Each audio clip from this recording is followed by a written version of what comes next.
বাংলাদেশের শিক্ষা প্রতিষ্ঠানে এমনও শিক্ষকরা আছে যারা বাংলা রিডিং দেখে পড়তে পারে না, অথচ তারা কোটার দাবিতে আন্দোলন করে। তারা কোটা চায়, তাদের ছেলে মেয়েদের কোটা চায় তারা। হাস্যকর ব্যাপার।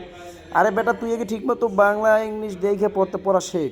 তোর ভিতর তো নিম্নতম জ্ঞান নেই, টাকা দিয়ে চাকরি নিছোস, এখন আবার কোটার জন্য আন্দোলন করতেছো শাহবাগে আইসা।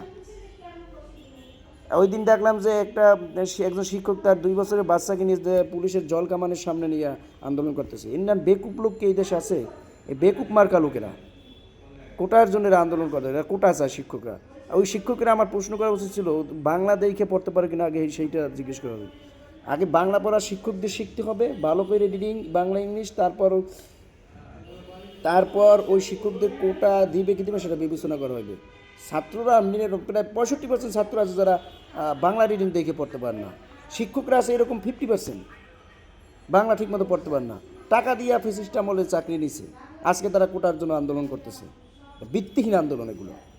এই ধরনের শিক্ষকদেরকে উৎখাত করতে হবে, এদের চাকরি নট করে দিতে হবে। ভালো যোগ্য শিক্ষকদেরকে চাকরিতে নিয়োজিত করতে হবে, যারা নিজেরাও মেধাবী শিক্ষক এবং ছাত্রদেরকেও মেধাবী বানাবে, ছাত্রদেরকে পড়াতে পারবে।